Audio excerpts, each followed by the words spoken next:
Siapa ya? Insyaallah kalau mau panjang. Ya. Mengenai zikir saya kurang. Zikir. Afdalul zikri fa'lam. Oke. Annahu la ilaha illallah. Kalau kurang kan tidak ada afdalul zikri. Mau dijelaskan itu satu. Siap. Yang kedua menjelang apa juga tahlil orang baca istighfar. Iya. Ada nanti ibu, ada nanti aja. Ada nanti. Bahas benar. Mana sebenar. Ya. Lalu negara. Borong Pak. Yang lawan Joko ada nanti 3 kali. Ayum. Barunya po. Iya. Sekali aja ya lah soal sekali. Mana betul itu? Iya.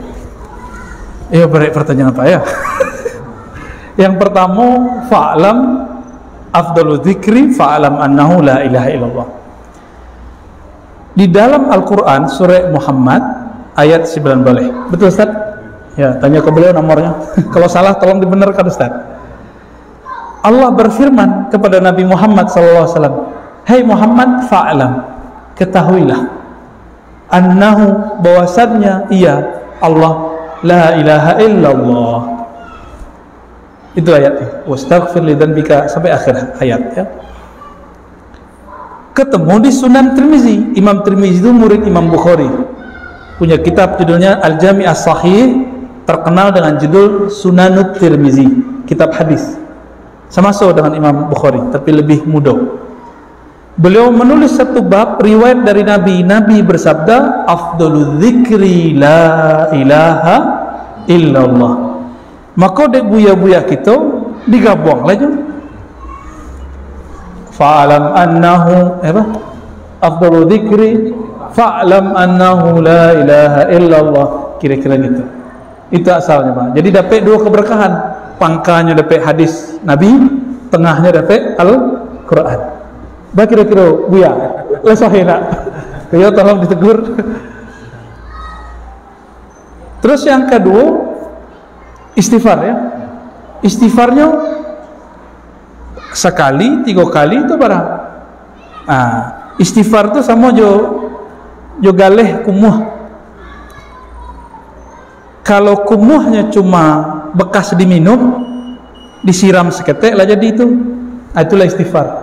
Tapi kalau nyoba minyak ke dalam, makan cincang siang tadi, ayo bakoruak ke dalam. Itulah 3 kali, bisa 7 kali. Jadi si pemimpin zikir konya sedang merasa-rasakan hatinya. Kira-kira lah pas belum masuknya. So la ilaha illallah kan kemasuk ke dalam kalbu. Iza zukirallah wajilat qulubuhum, disebut nama Allah bergetar. Kalau tidak bergetar berarti istighfarnya belum oke. Dirasa-rasa apa? Kok mungkin kalau Ustaz Nasrullah 7 ya? Mungkin lebih. Ngamuk Ustaz Nasrullah.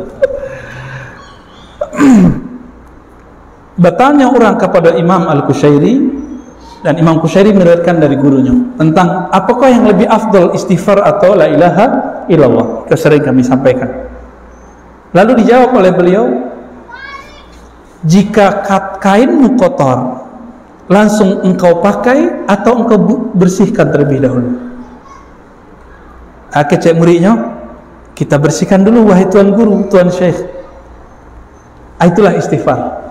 Baru lemak makainya ya. Jadi zikir itu bisa jadi pakaian. Jadi pakaian zikir itu. Jadi pakaian nan bagus-bagus itu tidak ada hasilnya kalau tidak ada kalimah la ilaha illallah. Yang ketiga apa? Tiga kali dulu la ilaha illallah, baru hayyu qayyum hayyun. Gitu. Ada beberapa panduan zikir. Afdalul dzikri la ilaha illallah. Lalu orang-orang membaca hayyun baqin, hayyun mawjud, macam-macam ya. Yang inti itu dikata hayyun itu. Nabi SAW sering mengatakan ya hayyu ya qayyum. Maka Imam Al-Kattani mengatakan, siapa yang hatinya keras maka bacalah ya hayyu ya qayyum. Jadi hati nan tuli yang pokak ya, ketika istighfar, setelah istighfar dijagoninya hayy bakin, gitu rahasianya. Jadi hayy itu dari dalam hayy. Coba ha Yang pakar makhraj itu beliau baca ha dari dalam nggak Ustaz? Kalau kita betul baca nama ha itu dari dalam, itu langsung merinding. Itu nama Allah. Hayy Qayyum. Ya Hayy Qayyum. Maka salah satu doa yang ada di situ ayat kursi atau ayat kedua dari Ali Imran dibacakan kepada orang kesurupan cepat sembuhnya. Sebab ada Hayyu Qayyum. Itu rahasianya. Maka ayat kursi bisa menyembuhkan. Kata ada lafaz hayy. Maka thariqah tertinggi dalam islah qalbu, memperbaiki qalbu adalah thariqah Quran. So di situ ada makharij yang benar. Masalahnya orang awak nama beraja makharij, namanya beraja irama aja. Padahal sebelum irama, lu tanya Kak Uni Afrisa kan beraja makharij dulu. Kini orang mau irama langsung, mau beraja makharij. Jadi orang rajin makharij betul, nggak akan kesurupan, dijamin. Sebab saraf-saraf di dalam itu akan menendang apapun yang masuk.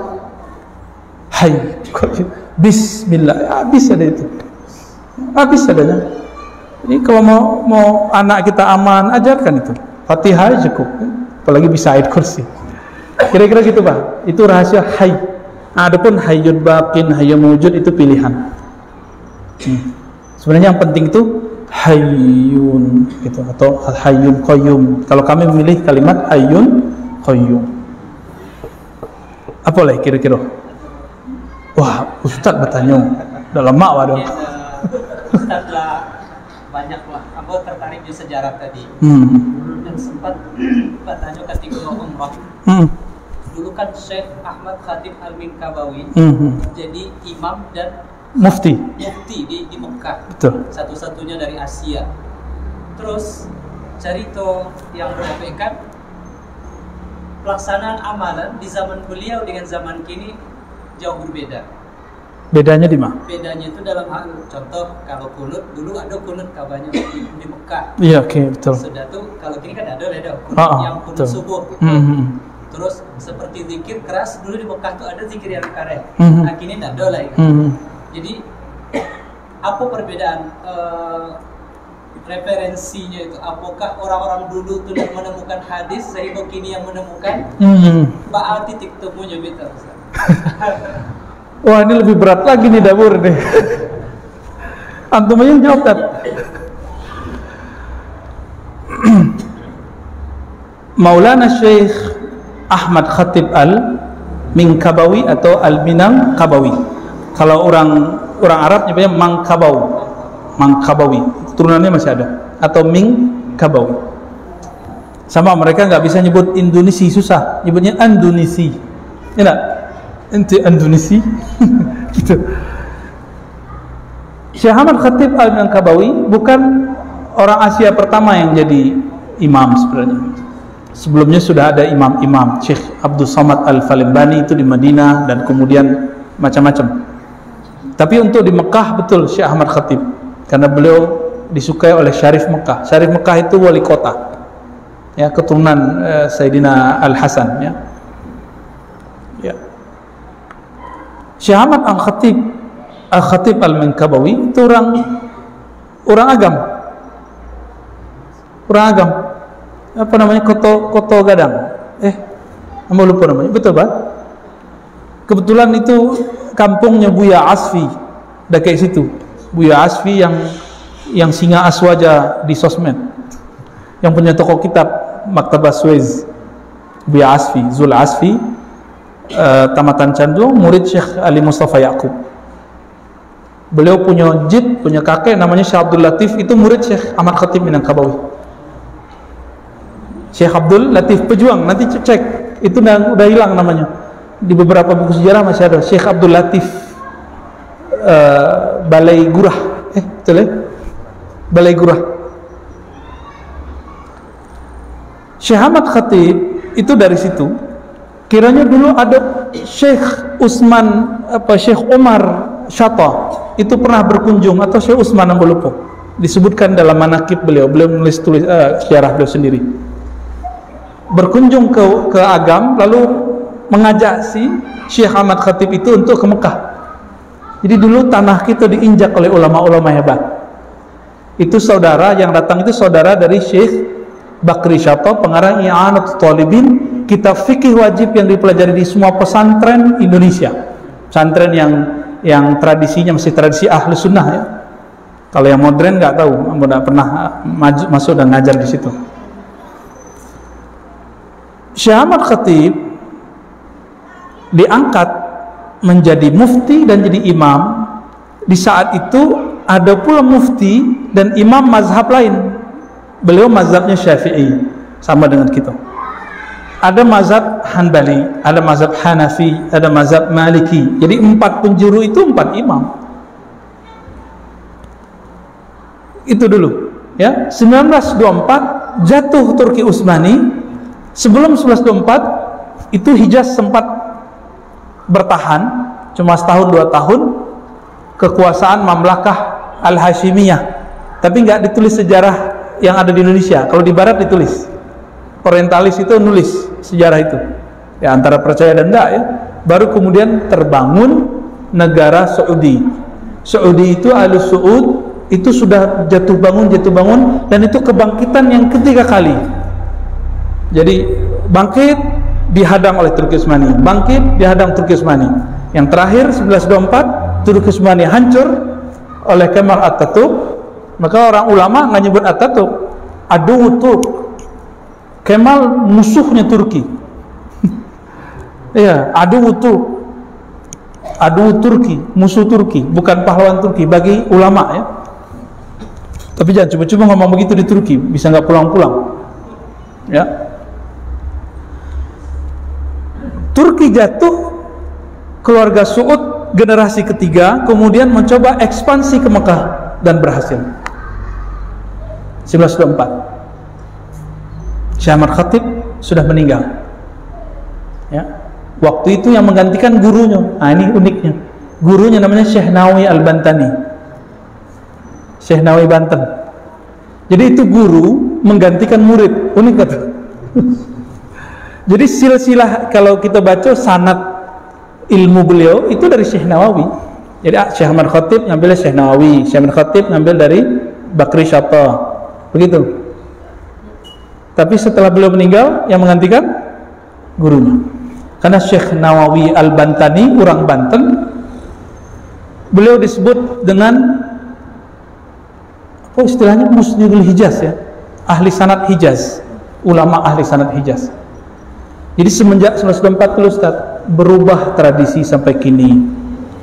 Ditambahlah semenjak tahun 70-an Saudi menemukan tambang minyak. Maka mereka kan sudah punya kesepakatan, kerajaan agama Wahabi, kerajaan politik keluarga Saud.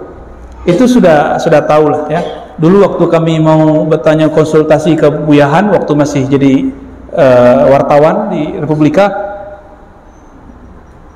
Buyahan, bisa enggak temukan berita kalau Wahabi itu dibiayai, mau berapa berita katanya ya, gitu nantang.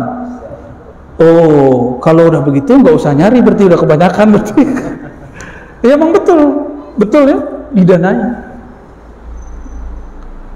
Akhirnya kami cari sendiri karena emang udah banyak. Tahun 70-an Pak Haji pulang pasti bawa buku, ya kan?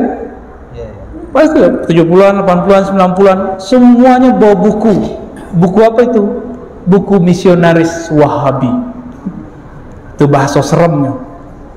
Yo, serem nggak tuh? Misionaris Wahabi. Coba cek Pak. Dulu Pak Datuk Ir, nah Pak Ir itu nunjukkan waktu haji apa ada PEKO Cile dana kiranya buku mereka. Ada yang lembaran-lembaran kecil, ada yang terjemahan. Yang ketik-ketik banyak itu sengaja brainwash lewat buku. Kan orang-orang awam kok, ya benar awam. Di Mekah nak ada Pak Ustadz. Pak Ustadz dari mana kaji Pak Ustadz kok? Akhirnya muncullah kemudian ketidakpercayaan kepada guru-guru ustadz-ustadz. Masya Allah, Pak Letkol, tafadhal. Kok dari Jakarta kok datang Pak? Tamang-amangannya datang dari Jakarta kan? Silakan David Daus ya. Jaleh kira-kira. Tapi sampai tahun 70-an, 80-an awal, guru-guru kita yang ahli sunnah yang bermazhab, berakidah asy'ariyah dan bertasawuf masih ngajar di Masjidil Haram. Terakhir tadi konflik Syekh Said Muhammad Ali Al-Maliki yang tadi itu konflik dengan murid bin Baz.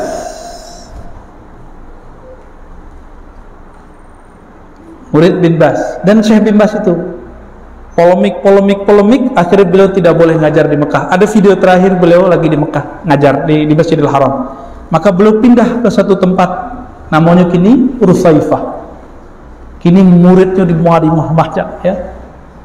Kini anaknya Said Ahmad.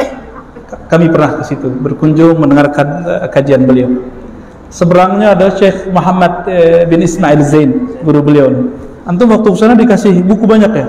Jadi kalau Buyahan datang ke situ itu dihormati. Oh Azhari dikasih buku tuh. Tapi kalau Ciputati Jakarta Betawi nak laku. Tidak laku ada. Tapi tidak masalah ya. Spiritnya sudah kita ambil. Kita jadi semangat. Alhamdulillah. Jadi kini masih ada yang berkunut masih, tapi di pinggir-pinggir Mekah.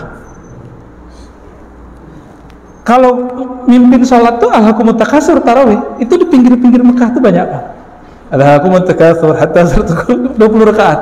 Satu nafas tapi jelas. Ada ijazahnya itu, ijazah dalam qiraat. Kalau versi ahli hadis makruh membaca Quran satu nafas. Suat Nabi yamuddu, Nabi mematkan dan memberhentikan setiap di akhir ayat. Alhamdulillahirabbil alamin. Tapi ahli qiraat meriwayatkan musalsal bil Fatihah itu nafasa wahidah. Satu nafas. Dulu di Rusaifah Said Agil Munawar mimpin sholat begitu. Lebih kurang. Yang penting tidak mengurangi makharij. Kan mat dan tidak mat itu kan ijtihad ahli tajwid kan. Ya. Bahkan mat lazim, mat wajib sendiri pun itu ijtihad, bisa diperdebatkan. Contoh ayat 7 Ali Imran, wa ma ya'lamu ta'wilahu illallah. Kalau qiraah kita baca berhenti, tidaklah tahu takwil tentang mutasyabihat kecuali Allah. Kita berhenti di situ. Tapi qiraah yang lain Ibnu Abbas enggak, diteruskan wasal. Ini tanda bahwa ilmu tajwid itu ijtihad ulama karena dia menemukan pola-pola tertentu dari gurunya. Musalsalkan, riwayatkan, wallahu a'lam. Panjang ilmunya, tanyalah kepada ahlinya. Siapa yang sekarang ngajar di Kutab? Syekh Sa'ad. Oke, Syekh Sa'ad itu siapa imam-imam yang ingin bagus bacaannya, ngaji ambil sanad dan cara membaca yang benar ke beliau. So sanad beliau termasuk paling banyak kini dan lumayan tinggi. Jadi silsilah itu tambah pendek, tambah berkelas. Syekh Sa'ad ya. Baligh salami ilaih. Ya. Khalas? Udah. Ku apa baca itu gua janjian. Ya. Silakan Ma.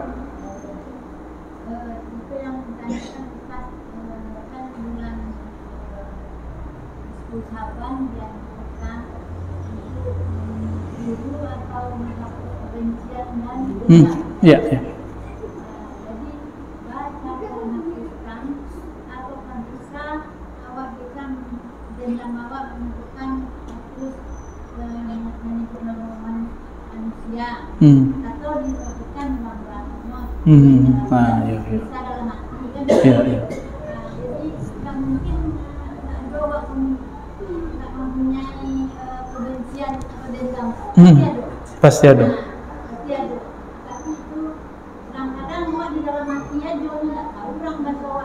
Benci kenyang.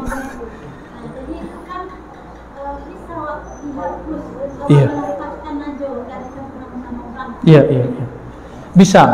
Kan di situ yang penting di Quran itu kiranya perintah itu memberi maaf, betul nggak? Fa'fu wasfahu. Maka berilah maaf. Apa maaf afu dalam bahasa Arab? Afu itu kelebihan jiwa, kelebihan hati. Kalau bahasa Indonesianya berjiwa besar.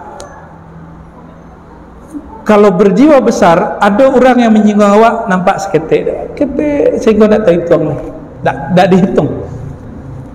Jadi pertanyaannya, apakah harus menghapus kebencian itu dengan menyebutkan satu-satu? Tidak. Cukup katakan, ya Allah, apapun kebencian di hati aku, tolong cabut dan hapuskan.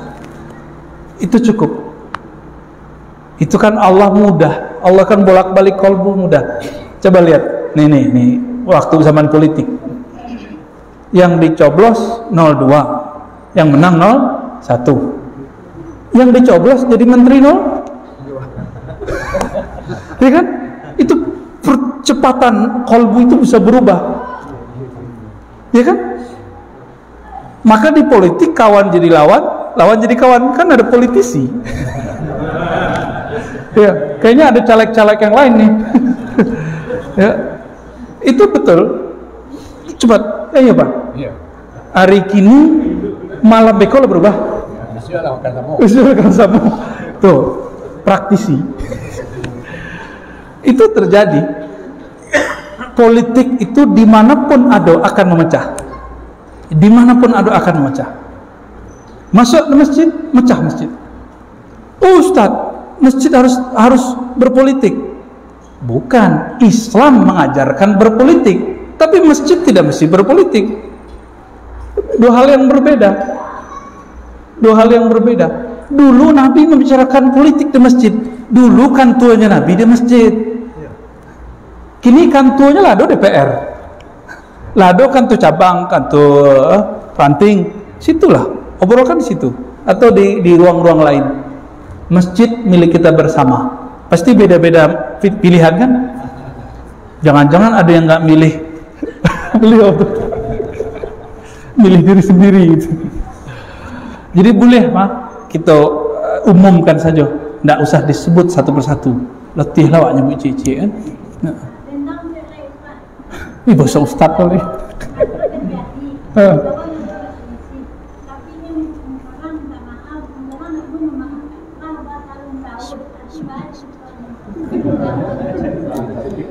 Awak minta maaf, tidak dimaafkan. Yang tidak memaafkan itu dapat dosa.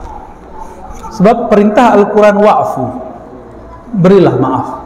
Allah itu memaafkan orang setiap hari meskipun mereka berkhianat setiap hari. Leh sehebat awak, sagagah awak sehingga awak nak memaafkan orang. Leh ada orang yang sehebat Allah pemberiannya, kemudian Allah dikhianati, orang itu minta maaf, minta ampun, Allah maafkan. Leh ada nama dari itu? Kan tidak ada. Maka istahyu minallah, malulah kepada Allah, takhallaqu bi akhlaqillah, tirulah sifat dan sikapnya Allah kepada hambanya. Nah, kita sih tiru, kalau malu kepada anak godang kepala kan. Ya, jadi untuk saudara-saudara kami, orang tua kami, namun hidup berkampung kan ya ada. Raso-raso itu pasti ada. Jangan kan itu ustadznya itu mah. Ya, cuma karena berbeda faham, kebencian. Maka kini kita menyatakan, ya, kalaupun kami pernah mengkritisi Ustadz Salafi Wahabi, bukan kami benci, tapi karena kami sayang. Tawasau bil haq, tawasau bis sabar. Ya. Dan kenapa kadang-kadang kita ngegas agak keras bertahan tentang aswaja? Gimana nggak keras? Mereka keras mengkafirkan amalan ulama kita. Mereka keras mensyirikkan ulama kita. Mereka keras menganggap amalan kita bid'ah. Ya, sesekali ngegas lah boleh ya. Kan mereka ngegas. Kullu bid'atin dolalah, dilawan lagi dengan kullu bid'atin dolalah. Tapi tidak ada niat di hati merasa lebih pintar. Tidak ada niat di hati merasa ingin mengalahkan, atau ada kebencian. Wallahi demi Allah, kami tidak ada kebencian kepada siapapun. Alhamdulillah. Mungkin kami pernah membuat orang benci, tolong dimaafkan. Ya, termasuk kami dulu di kampung, kok ada rantiang patah dari kami, kok ada buah rambutan nan pulasan, buah pulasan nanti ambil, kali dimaafkan. Duyan beliau kan, kira-kira begitu, ya. Loh, apa Pak? Apa tuh? Makanya. Silakan. ini sejarahnya atau kejadian atau macam mana peristiwanya. Seseorang yang membunuh orang 100. sampai 99, 99 sampai 100. Jadi sebanyak itu orang yang dibunuhnya, tenang aja semua orang dengan dia. Macam mana sejarah orang? Siap. Sehingga sampai datang malaikat Menyelamatkannya. mengadilinya. Itu jadi kami. Bapak nggak bunuh orang kan? Aman deh, aman. Siap. Oke, baik. Beliau pensiunan tentara. Oh, berarti berdekatan dengan darah itu, Pak. Dia ada bincang. Alhamdulillah. Marhaban Pak, selamat datang. Sampai Isya. Alhamdulillah. Nanti ambil kaji ke guru kita, Buya Kasril. Jelas. Nanti ambo kasih tahu ya. Tuh murid di samping. Kisah mengenai orang yang membunuh 99 orang, tapi di hatinya pengen tobat. Lalu orang itu mencari ahli agama. Ketemulah ahli agama, tapi ahli agama yang zahir, hukum zahir, hukum hitam putih. Kamu bunuh orang, kamu dikisos. Dikisos berarti dibunuh lagi. Hukum hitam putih. Salah, neraka gitu. Kira-kira kalau Algojo pembunuh 99 orang, itu dia bunuh 9 orang cukup pisau dilempar set. Ya, kayak film-film Cina itu. Ya. Satu gerakan mati. Itu hobinya. Kami dulu baca komiknya Buyahan. Dia jago buat komik itu dulu. Gorok dalam sesaat. Ganas juga imajinasinya Buyahan dulu ya. Akhirnya karena si Syekh ngomong, ente ahlun nar, kamu ini pasti masuk neraka. Dibacain ayat di dalam Taurat, persis seperti dalam surah Al-Maidah itu. Akhirnya pedangnya langsung layang, susut mati. Tambah takutlah orang di kampung. Tapi setiap selesai membunuh, beliau menyesal. Jadi jangan dikira orang pembunuh itu hatinya gelap semua. Ada titik cahaya di kalbunya. Pemabuk, orang main hati, main badan, itu pasti hatinya menjerit ketika maksiat. Jadi nggak usah jijik sama mereka, jijik sama kita yang jijik sama mereka. Kemudian terdengarlah di ujung kampung ada seorang yang tidak terkenal, wali Allah, sangat penyayang kepada makhluk. Maka datanglah dia ngadu, Tuan Syekh, kata orang, engkau wali Allah, saya sudah bunuh 100 orang, yang 100-nya ulama besar di kota. Apakah masih bisa kembali kepada Allah? Kembali bahasa Arabnya tobat. Apakah masih bisa diterima oleh Allah? Apa jawaban sang wali Allah? Siapa yang melarangmu tobat kepada Allah? Siapa yang melarangmu kembali kepada Allah? Pintu mana yang menutupmu dari Allah? Nangis dia, Pak. Merinding dia dikatakan begitu. Tapi diambil tangannya oleh Syekh, ada satu syarat, hai anak muda. Tinggalkan kampung dulu kamu jahat, kampung dulu kamu nakal. Itu kan bunuh baru satu dosa, belum dosa zina, dosa maling, dosa bakar rumah orang. Itu baru satu dosa yang disebutkan. Kalkulasi 100 orang dibunuh. Apa kata sang guru? Guru memandang di kolbunya ada satu titik cahaya kesadaran. Keluarlah engkau dari komunitasmu, kampungmu, grupmu, pergi ke kampung orang soleh di belakang bukit sana. Kira-kira begitu ilustrasinya. Di tengah perjalanan, belum sampai setengah jalan, malaikat maut gregetan. Jadi malaikat maut itu setiap hari, Pak, itu sejengkal matanya, Pak, sama kita. Dia kedip mati. Dia kedip mati, gitu aja tuh. Ada 1000 sejuta orang satu kediban mati setiap hari. Makanya Allah tuh kirim penyakit, itu sinyal. Kirim uban. Nah, uban Bapak udah banyak tuh, ya. Tapi nggak mesti juga yang uban mati duluan. Banyak yang mati duluan masih muda kan. Akhirnya sampai di situ dia jatuh, berdebatlah malaikat rahmat dan malaikat azab. Nah, kisah masyhur, guru-guru kita sudah tahu lah kisah itu. Pendek cerita, malaikat azab mengambil. Kenapa? Ini orang belum beramal. Dosanya 100 orang yang dibunuh, belum lagi dosa yang lain. Jadi malaikat tuh kayak robot, Pak. Ya, mohon maaf malaikat ya. Kita minta maaf ke malaikat. Malaikat nggak tahu maaf juga, Pak. Nggak perlu dia maaf kita. Malaikat itu robot, chip. Disuruh zikir subhanallah sampai kiamat cuma subhanallah. Disuruh sujud cuma sujud. Disuruh ngitung amal, dia cuma ngitung amal. Dia lihat ada orang amalan buruknya banyak, maka dia langsung tarik. Tapi datang malaikat rahmat, dihitung, kalah Pak, malaikat rahmat kalah. Tapi Allah di saat malaikat rahmat mau menghitung, Allah pendekkan bumi ke tempat bumi yang baik. Allah jauhkan bumi, tanah itu dari kampung yang lama. Maka tobatnya diterima cuma karena menang 1 langkah. 1 langkah, plek, gitu.